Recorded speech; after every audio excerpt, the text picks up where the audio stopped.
Apa kabar saudara? Saya berharap Anda selalu dalam keadaan sehat. Senang sekali saya Bang Kalitus kembali menjumpai Anda dalam Sapa Redaksi untuk Geser. Saudara, pada kesempatan kali ini kami redaksi ingin menyapa narasumber terkait dengan sampah. Kami mendapat informasi bahwa di sebuah desa Cemenggon, Celuk, Sukawati, warganya menerapkan metode pengolahan sampah dengan kata atau metode tebe modern. Nah, kita ingin mengetahui sebetulnya bagaimana tebe modern ini dan seperti apa wujudnya, bagaimana desa ini bisa menerapkan itu bersama dengan dua narasumber.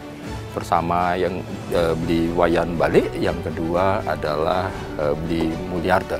Nah, kita akan bincang-bincang. Kebetulan mereka berdua sepertinya sedang meninjau salah satu tebe yang ada di sana. Yuk ikut saya, kita menjumpai mereka.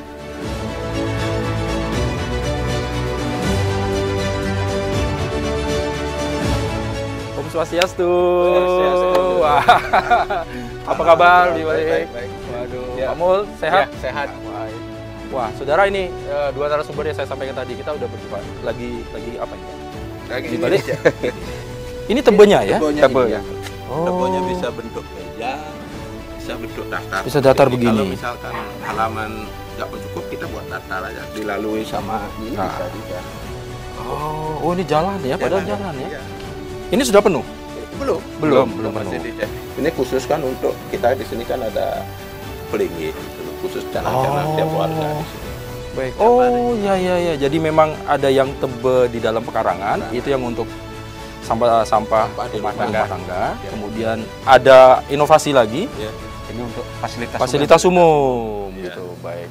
Jadi ini betul ya, Beli Balik, kita berada di Desa Cemenggon, Desa Adat Cemenggon, di Celuk, Sukawati. Ya. Gitu ya. Kita ingin ngajak ngobrol-ngobrol di Balik dengan Beli Mul. Kita ingin ketahui bagaimana tentang pengelolaan sampah dengan metode ini. Ya. Ya, gitu ya. Ya. Kayaknya kita geser ke sana, itu kayaknya ada tebe yang bisa kita dudukin. Wah, Ya. tebe bisa didudukin ya. Gitu ya? Ngobrol di atas Ngobrol di atas sampah. Ya. Ayo Beli Balik. Ya, Sama Beli.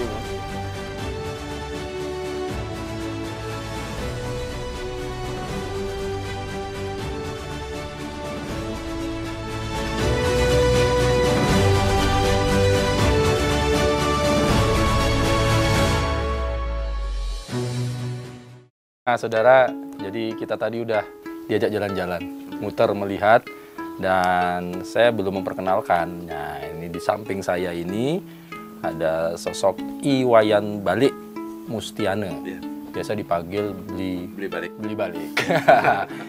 Beliau selaku ketua dari Badan Pengelola Sampah Desa Cemenggon. Cemenggon. Gitu nggih? Bener ya, Beli nggih? Apa? Nah, nanti apa peran beliau, apa yang dilakukan, sharing apa yang akan kita sampaikan, nanti kita ngobrol. Siap. Kemudian, nah ini Matur Suksma ini teman lama ini, Bapak, ini udah dokter nih Pak, udah dokter nih ya, Inengah Mulyarta nih. Sekarang koordinator gugus kendali mutu program studi agroteknologi Fakultas Pertanian Universitas Warmadewa. Begitu nggih? Ya, Nggih? benar sekali. Om Swastiastu, salam sehat selalu. Salam. Matur Suksma sekali lagi, terima kasih atas waktunya. Nah, saudara, seperti di awal tadi, memang kita ini ya Beli Wale sama Beli Mul, kita ini kan tidak pernah berhenti membicarakan, memikirkan, mencoba, menerapkan gitu kan tentang sampah. Tidak cuma perkara di Bali, sampah bahkan mungkin se-Indonesia juga sampah Dunia. menjadi permasalahan yang boleh dikatakan bisa pelik, tapi bisa tidak pelik juga ada juga faktanya gitu. Nah, sekarang kita akan memberikan gambaran kepada masyarakat, ada metode lagi yang tentunya sudah diterapkan. Nanti kita akan bicara dengan di balik nih bagaimana mengentaskan permasalahan sampah ini. Ya, apalagi kita sekarang fokus untuk yang di Bali dan kita mengambil contoh untuk di Desa Cemenggon. Tepatnya di apa ini? Desa Dinas Celuk. Dinas Celuk, nah, Sukawati. dari Sukawati. Ini juga sekaligus bisa terbuka kalau pemirsa mau survei, mau mengunjungi, mau diskusi setelah ini nanti datang langsung boleh. Itu sangat terbuka. Sangat. Baik. Beli balik dulu. Di balik. Ceritanya bagaimana beli balik? Kan ini istilahnya apa ya kemarin?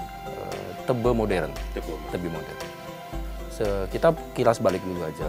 Pemikiran dasar utamanya mungkin kita tahu mengentaskan masalah sampah sebetulnya. Tapi ada poin-poin apa yang akhirnya, kan banyak metode nih Bli, macam-macam. Akhirnya saya memilih menggunakan ini. Gimana Bli balik? Terima kasih Bang dan pemirsa semua. Salam kenal. Tadi saya sudah kenalkan Wayan Balik Mustiano.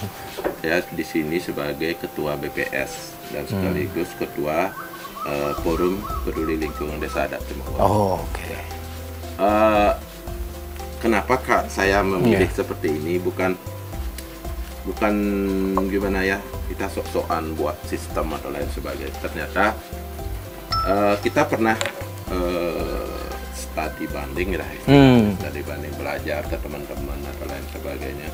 Apa yang dilakukan oleh pemerintah, teman yang pegiat lingkungan itu bukan salah menurut saya, bukan salah. Itu banyak hal yang bisa kita lakukan di masing-masing desa kita atau banjar kita itu sangat luar biasa menurut saya. Tapi kenapa saya terpilih di sini? Karena saya melihat kebiasaan warga saya khususnya di Desa Adat Cemenggon, gimana menangani sampah yang sederhana, menyenangkan, bisa dilakukan bersama-sama. Itu yang ingin saya kemas di sini, karena satu, biar meringankan warga, karena dari perekonomian kita di sini kan boleh dikatakan yang menengah ke atas tuh sangat sedikit, lebih banyak menengah ke bawah. Gimana masyarakat itu tidak terbebani oleh biaya sampah lagi. Itu awalnya kisahnya. Dan dari tahun demi tahun kami, dari tahun 2011 sampai sekarang ini kami proses, kalau cerita panjang ceritanya gitu loh, berproses di sana. Awalnya cuma keresahan kita, gimana membuat desa kita terbebas dari sampah plastik dulu. Setelah membuat bank sampah di tahun 2016, merancangnya di 2014, terbitnya tahun 2016 dari bank sampah. Setelah ada bank sampah, aduh kok sampah numpuk, masih aja numpuk. Gitulah. Disitulah kami dengan Forum Peduli Lingkungan Desa Adat Cemenggon coba mengemas apa yang kita bisa lakukan. Ternyata ada salah satu warga kami mau meninggikan merajaan atau sampah di Bali itu membutuhkan tanah, dia menggali lubang buat seperti itu. Dan saya sama teman-teman pegiat lingkungan, ini salah satu penanganan sampah organik, karena kita udah nyaman di bank sampah. Kalau bank sampah saya nggak perlu ceritakan lagi, semua udah tahu. Bank sampah. Terus ada penanganan sampah yang sederhana, yang simpel, buat lubang, taruh aja sampah organik di sana. Dan di situ kami coba kemas, ya tidak sederhana seperti itu gitu. Ternyata menangani sampah yang pertama harus terpilah. Kunci suksesnya kita menangani sampah harus terpilah. Yang kedua, infrastruktur. Benar, biar enggak kita melarang orang membuang sampah, tapi prasarananya kita nggak siapin. Kalau kamu nggak buang sampah ke sini, kemana? Kalau nggak buang sampah plastik, kemana? Gitu. Intinya kita di sini, sampah organik masuk ke tebel. Sampah organiknya masuk ke tebel. Anorganiknya dipilah, dikumpul, bawa ke bank sampah. Itu aja secara simpelnya. Seperti yang saya bilang, sederhana, simpel, dan menyenangkan. Ini bisa dilakukan semua orang yang ada di rumah warga masing-masing. Jadi dasar pemikiran awal itu simpel ya, sebenarnya sederhana ya. Bagaimana supaya sampah di rumah ini, lebih di rumah ini itu bisa bisa kita pilah, kemudian tidak lagi mengotori, ya, menjaga kebersihan, kemudian ada metode yang sebetulnya simpel sekali, bisa dikerjakan oleh siapapun yang ada di rumah di Bali. Tapi kalau ke Blimul dulu. Blimul kalau berbicara secara umum dulu mengenai sampah, ini kan banyak metode-metode yang sudah dilakukan. Kita nggak usah jauh-jauh lah, kita Bali, Denpasar nih kan, beberapa kabupaten juga pemerintah dan siapapun banyak metode-metode. Sebetulnya poin apa sih yang harus menjadi ini kita, fokus kita sebenarnya menangani sampah ini mananya dulu, hulu hilirnya ini yang bagaimana? Seperti apa kalau pandangan dari Anda? Oke, sebenarnya konsep dasarnya adalah kembali kepada kesadaran.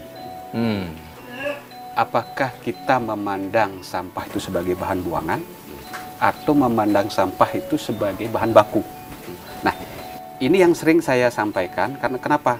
Ketika kita menganggap sampah ini sebagai bahan buangan, maka dia akan menjadi bahaya, ancaman. Tapi kalau kita menganggap dia sebagai bahan baku, sebagai bahan yang harus masih bisa diolah, maka ini akan menjadi berkah. Nah, kalau Pak Balik sekarang udah merasakan berkahnya. Berkah itu bukan harus dalam bentuk uang langsung. Tapi berkah itu adalah bagaimana lingkungan yang bersih, kenyamanan. Nah, kenyamanan ini susah diuangkan gitu. Karena sebenarnya kalau kita berbicara konsep pengelolaan sampah, orang tua dulu sudah banyak kok. Cuma kita aja yang tidak menyadari, tapi kita hingga belajar keluar. Banyak kan belajarlah sampai ke Roma gitu. Tapi yang di dalam di rumah hanya kita belum apa istilahnya belum selesai mempelajari. Ini kan konsep sederhana sebenarnya dulu. Kalau boleh kita kembalikan, mengapa dia disebut Tebe itu kan pilihan kata. Pilihan kata karena masyarakat Bali dulu mengenal Tebe itu halaman rumah. Halaman di luar bangunan tempat tidur gitu ya. Nah, itu di halaman rumah yang harus dimanfaatkan, dioptimalkan untuk menanam, untuk pengelolaan sampah dan lain sebagainya gitu. Sebenarnya orang Bali dulu sudah mengenal yang namanya berekan. Beberekan. Kenapa disebut beberekan? Karena itu bahan buangan. Dia masih menyebut bahan, tapi yang sisa yang kemudian dapat diolah. Gimana cara ngolahnya? Caranya adalah menggali lubang. Menggali lubang, ditaruh sampahnya, ditimbun. Taruh lagi, ditimbun. Kita nggak sadar bahwa itu adalah konsep sanitary landfill. TPA kita juga digarap dari awal adalah sanitary landfill. Tapi yang terjadi sekarang open dumping. Pokoknya tambun gitu. Tapi begitu kebakaran baru berpikir, oh iya kenapa terbakar? Lupa ngasih tutupan tanah. Gitu. Karena jadi, ada itunya apa ya? Zat gas metan itu yang keluar gitu. Nah, konsep ini harus tawarkan dulu. Kadang-kadang orang menyatakan banyak kok profesor, banyak orang-orang berpendidikan. Kok mereka nggak menyelesaikan? Makanya kembali kepada kesadaran. Mereka punya waktu nggak? Gitu. Karena dari beberapa hasil penelitian saya, yang di beberapa desa yang termasuk juga pengabdian yang saya lakukan, masalahnya bukan di pendidikannya juga. Sadar nggak dia? Kalau saya S3 tetapi saya waktu di rumah nggak ada untuk mengelola sampah. Lebih banyak dikelola oleh istri gitu. Dan itu sebagian besar juga terjadi di kalangan kita. Beda dengan Pak Balik. Dia punya waktu, punya kesempatan, punya kesadaran gitu. Nah, jadi tidak bisa kita menyalahkan orang ini belum ini. Ya karena dia belum terketuk untuk sadar gitu. Anggaplah sampah juga tidak bisa ada jadwal. Kayak kita buang sampah nggak ada jadwal. Produksi sampah itu terus. Belum lagi kekacauan kita di Bali adalah kita belum tidak bisa membedakan mana sampah mana limbah. I see. Kadang-kadang limbah yang dari kalau kita definisikan berdasarkan undang-undang pengelolaan sampah, sampah adalah sisa bahan padat yang hasil dari individu. Sampah. Tapi kalau hasil dari industri itu namanya limbah. Sekarang yang ada di warung-warung, yang ada di tempat usaha, kemana larinya? Semua dijadikan sampah atau limbah. Begitu ini menumpuk di TPA, siapa yang disalahkan? Masyarakat nggak sadar. Gitu. Kan jadi kembali bukan hanya kesadaran masyarakat, tapi kesadaran kita semua. Gitu. Mungkin itu dari bawah. Siap Blimul dan di Bali. Jadi memang kita sepakat bahwa sebetulnya kesadaran ini yang akan pangkal mula ya di Bali ya, untuk suksesnya metode-metode apapun ya dalam hal kita menyelesaikan atau mengurai sampah. Ya. Nah, tapi saudara jangan kemana-mana, nanti kita akan lebih fokus lagi metode apa yang dilakukan oleh Bli Wali bersama masyarakat desa Cemogoan ini yang mungkin kita bisa gali, bisa menginspirasi kita. Jangan kemana-mana, tetap di Sapa Redaksi.